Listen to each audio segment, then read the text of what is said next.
What's going on, everyone? Matthew Osborn here, and this is day 6 of the 14-day eFLIP challenge. Today I'm going to walk you through what book I purchased for day 6, and also a few books that I looked at that I passed on. I'm going to show you why I passed on them and why you should probably pass on books like this as well. So if you're new to the eFLIP challenge, sign up at the link below. You can get the free training at the beginning and then follow along with these videos. But let's dive into this first Keep a chart I have pulled up right here. As you can see, this looks pretty good. Amazon stayed on the listing for a while for $91. It's selling pretty consistently. I think it's got an E-score of like 18. You can see the lowest used price right here. We're going to highlight it as $48, and there's sales around this, so you know the market will support that. And it overall looks pretty good. Now let me show you what makes it look even better. Let's look at this used offers. You see $19, the lowest one, then $64, $69. That's amazing to have something $19, and you buy that book immediately, the price jumps up to $64.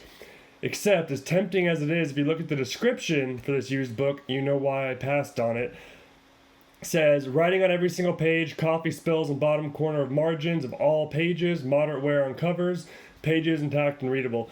Normally you want to stay away from water damage books, things that are way too worn. They're going to lower the amount of money you're able to resell it for, and you should probably put a description like this if you're going to try and sell this book. That's why they've got it listed so far beneath everyone else. So whenever you see an outlier like this, a book that's priced way below what the market normally is at, first check on that description and see what kind of condition that book is in, because it's very likely it's in very bad shape, which is why it's put so low. So you don't really know what you're going to expect with a book like this. The seller also didn't have great feedback. So I decided to pass on this one, even though it looked great because it sells for around $48, $50, the lowest price, and I could immediately bump the market up to $64. I decided to pass, because as you can see, it would not be a very good buy to try and resell. Let's take a look at one more chart of something I passed on right here. This one came up because it looked good. If we look at the same thing here, we have $11 one, just acceptable, is actually a good seller on this one. You buy that one, it immediately jumps the market up to 63.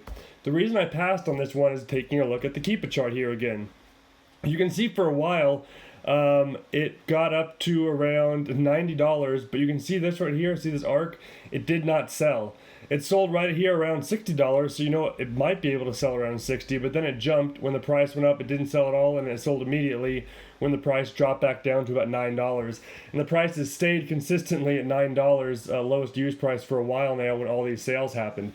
So what happened, most likely, is there were only these 4 offers in here. So what happened is someone probably came in, didn't see another offer, or maybe they're the second offer, they priced at 63. Everyone else followed suit and priced similarly. And then we have that one acceptable book that's back towards the actual price this book is selling for.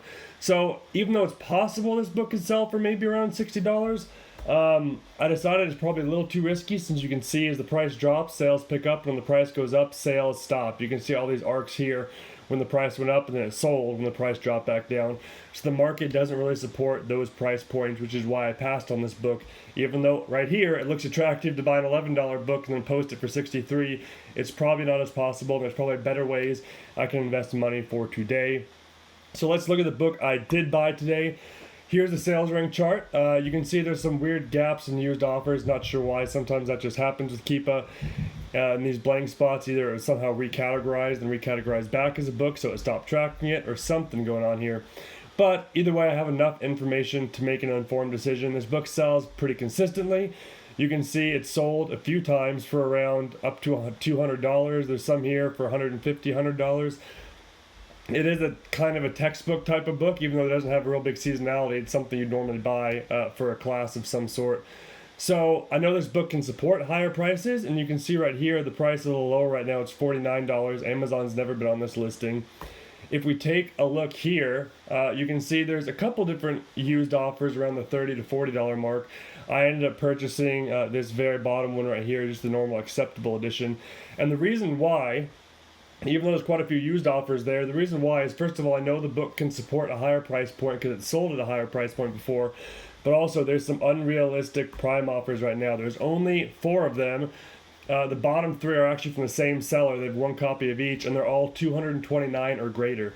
So the really cool thing about this is we know it's selling. Right here, we can see it's selling. We can see the price it's selling for. There's a couple used offers. There's not a ton, though. After the first 4, it bumps up to $58. I think the next one was 70 something.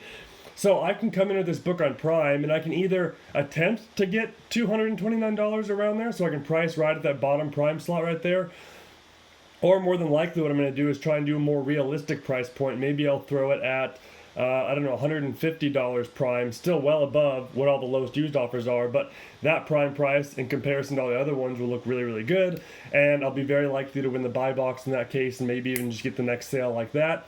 That means I would have spent around $40, and I could have sold it for maybe $150, $160. So when I get the book in, I'll see how the market's adjusted since then, but most likely I'll try and price it a decent amount below this first Prime offer. Hopefully I won't start a pricing war, but hopefully I can just grab that buy box and then grab that next sale and make a really good return on my money, specifically because all of the more unrealistic Prime offers currently on the market. And I did not actually put in the calculator for this one. But calculator for this one, if I actually was able to sell it at $150 or $160, I believe was around 140%. And of course, if I sold it at this $229, that would be over 200% ROI. So I feel like this is a pretty safe bet. I know the market can support those prices. These are fairly unrealistic in my opinion compared to what the MF offers are. So if I go in more realistic, like I said, get the buy box, get the next sale, make a decent return on my money fairly quickly. So that's what I purchased for day 6 of the 14-day eFLIP challenge. The next video for day 7 will show up above my face right now, probably up here, once that's released, or you can go back and watch the other videos if you haven't yet.